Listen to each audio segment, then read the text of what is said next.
Have you ever checked your weather app in the morning, dressed perfectly for a warm, sunny day, and then walked outside to find it's raining, freezing, and terrible? Oh, absolutely. The weather app betrayal. I once wore a light summer jacket because my phone said it was going to be 25 degrees. 2 hours later, I was standing in a freezing wind, questioning all of my life choices. Right? I feel like the weather app is just guessing at this point. It's like, maybe it will rain, maybe it will snow. Just take an umbrella and good luck. Good luck to you, yes. But honestly, if that weather app struggle sounds familiar, you are in the right place today. Hey English learners, welcome back to the channel, your cozy little place to learn easy, natural English through real everyday conversations. I am Ryan. And I am Stella. Today we are talking about the weather. But wait, do not leave. We are not just going to teach you the words sunny and rainy. No, today we are going deep. We are talking about how the weather completely changes our mood, our productivity, and our personality. We will talk about why sunny days can actually be stressful, why we secretly love rainy days, and how to use the weather to make interesting small talk. And before we jump in, if this podcast helps you practice your listening in a calm and natural way, please give this video a like and subscribe to the channel. It really helps us keep making these conversations for you. We also have a small challenge for you today. Write your favorite type of weather in the comments, but tell us why. Don't just say, I love summer. Say, I love summer because I can drink iced coffee in the park. We want to read your stories. And just a reminder, this is a B1 to B2 level English conversation. So the language is natural, the vocabulary is a little stronger, but we keep it clear and easy to follow. Yes, so grab a cup of coffee or tea, get comfortable, and let's dive in. And stick around until the end because we have our word tour where we break down 6 really useful words from today's chat.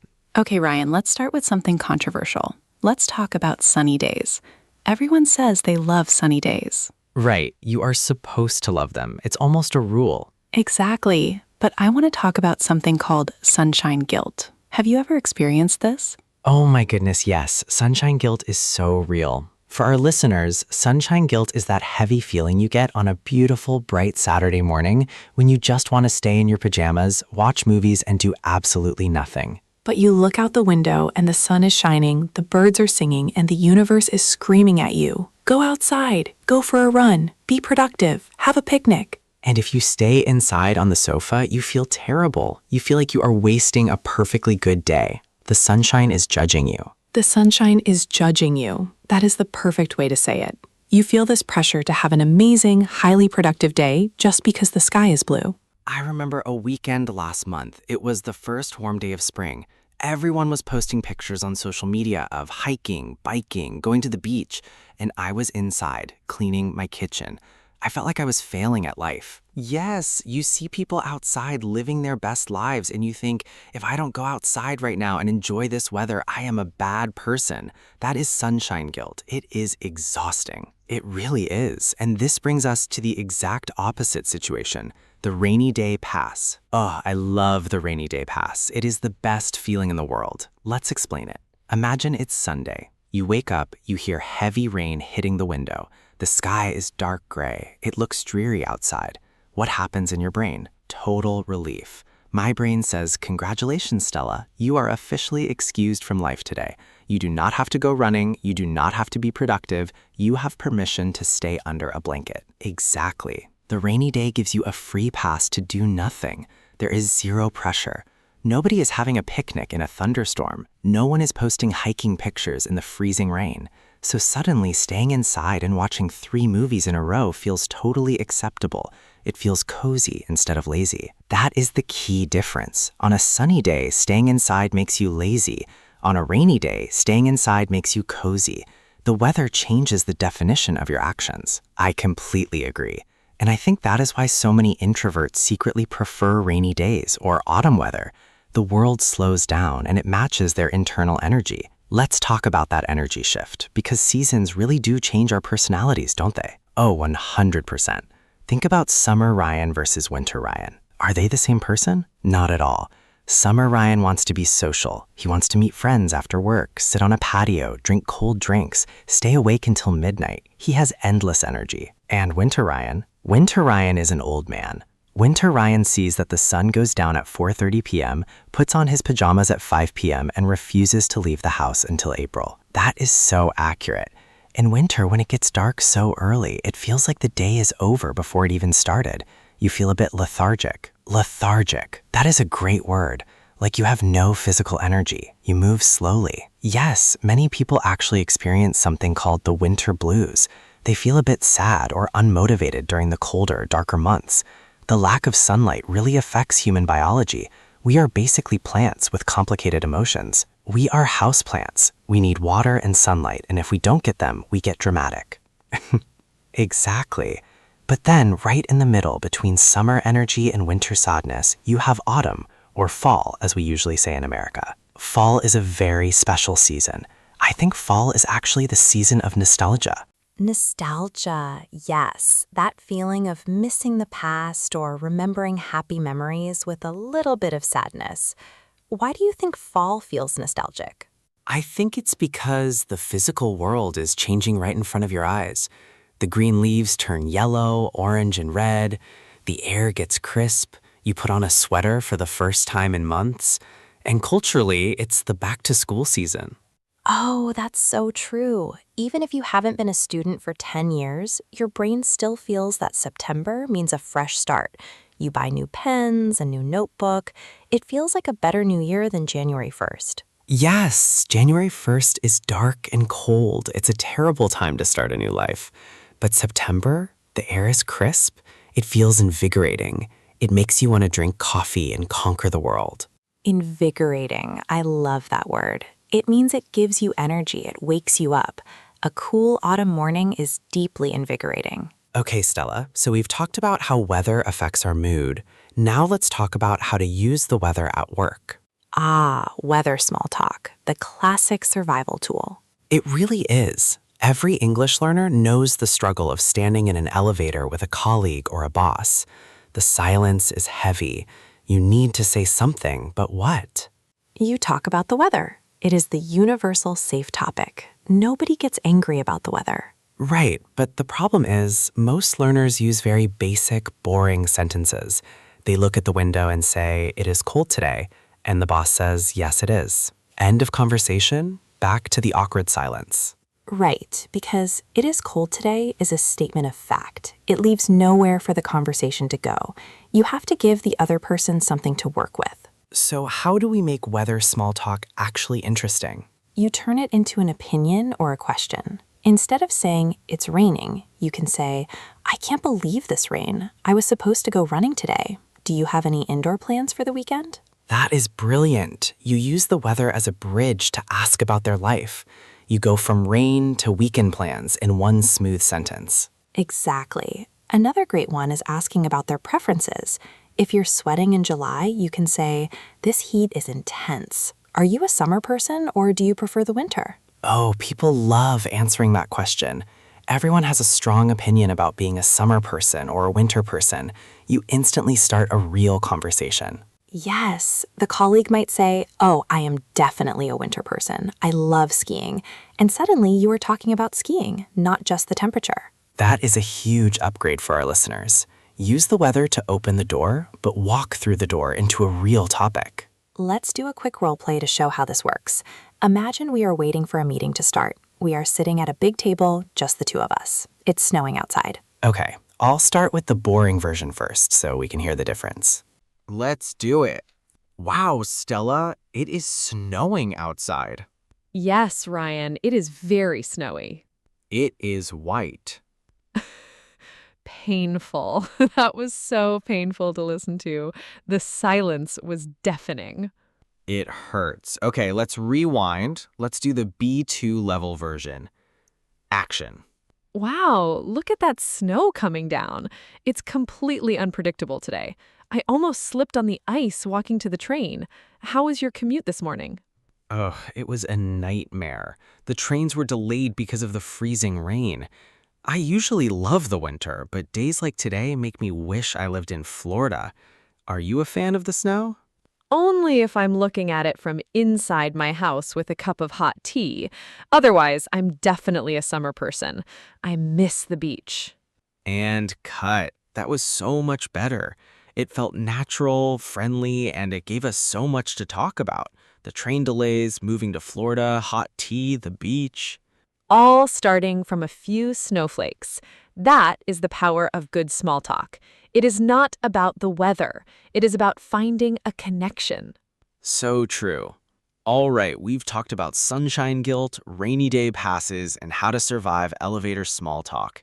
Now it is time to slow down and look at the vocabulary. Yes. Welcome to today's word tour.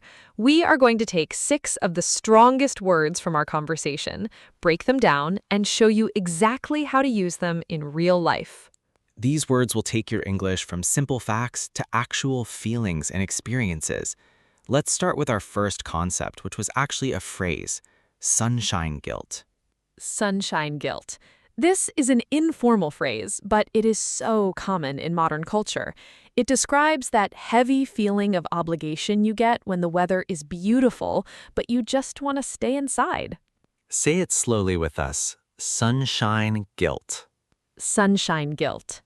A natural sentence is, I wanted to sleep all day, but the sunshine guilt made me go for a walk. You can also use it to explain why you feel bad. I'm experiencing major sunshine guilt today. It means the beautiful weather is actually stressing you out. Exactly. Let's make it a mini conversation.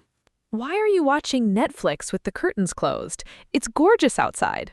I know, but I'm tired. Please close the curtains so I don't feel the sunshine guilt. That sounds so relatable. Instead of saying, I feel bad for staying inside, you can say, I have sunshine guilt. Our next word is a great adjective, dreary. D-R-E-A-R-Y.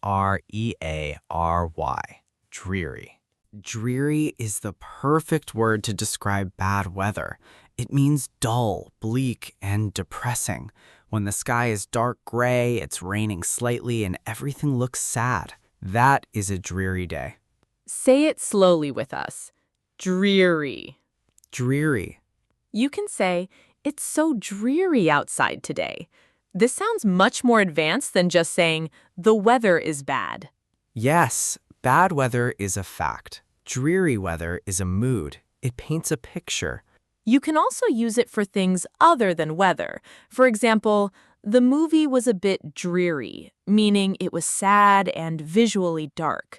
Or, I have a dreary office with no windows. Let's do a mini conversation. Are we still going to the park for a picnic? Look out the window. It's incredibly dreary out there. Let's just order pizza and stay home. Much better than sitting on wet grass. So instead of saying the weather is dark and sad, say it's a dreary day. Our third word describes how that dreary weather can make you feel. Lethargic. Lethargic. This is a fantastic B2 level word. It means feeling sluggish, lacking energy, and having no motivation to move, like when Winter Ryan puts on his pajamas at 5 p.m. Exactly. Say it slowly with us. Lethargic. Lethargic. Notice the stress is on the middle syllable. Lethargic. A natural sentence is, the dark winter days make me feel so lethargic. You can use this for feeling sick, too. I think I have a cold. I feel very lethargic today. Or after eating a huge meal, I ate too much pasta for lunch. Now I feel completely lethargic. Let's make it real. Do you want to go to the gym after work? Honestly, no. I'm feeling really lethargic today. I just want to go to bed. So instead of saying, I have no energy, say, I am feeling lethargic. Now let's look at the exact opposite feeling. Word number 4 is invigorating. Invigorating. This means making you feel full of energy, alive, and fresh. We used this to describe a crisp autumn morning. Say it slowly with us. Invigorating. Invigorating. If you step outside into cool, fresh air and take a deep breath, you can say, wow, this air is invigorating. Yes, it means it wakes you up. You can also use it for activities. A cold shower in the morning is very invigorating. Or we had an invigorating conversation, meaning the talk gave you energy and new ideas. Mini conversation time. How was your morning run in the cold weather?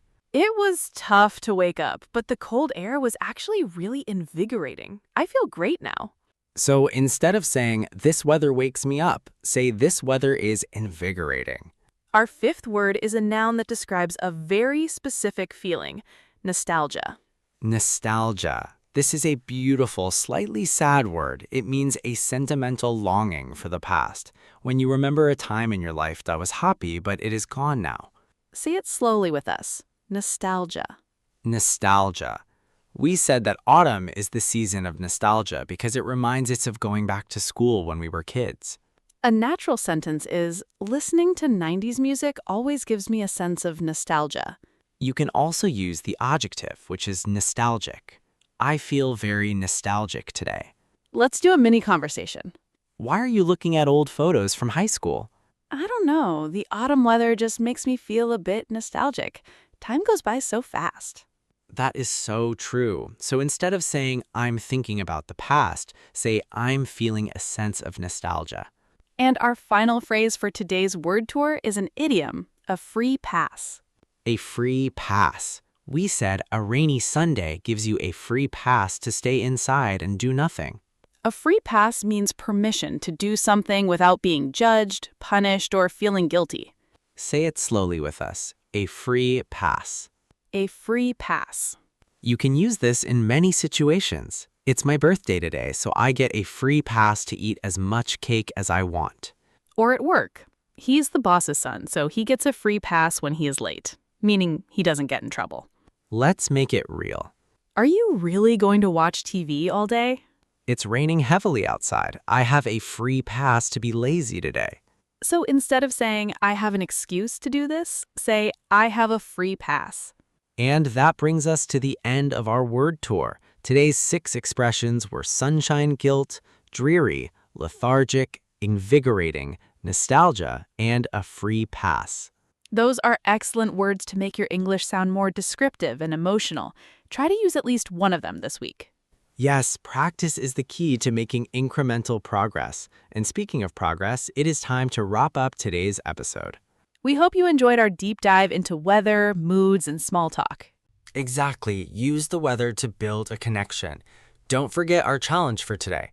Write in the comments what your favorite type of weather is and tell us why. We read every single comment. If you found today's conversation helpful, please hit the like button and subscribe to the channel so you never miss a new episode. Take care of your English and take care of your peace of mind, even on dreary days. This is Stella. And this is Ryan. You have been listening to the English Flow podcast. See you next time. Bye. Goodbye, everyone.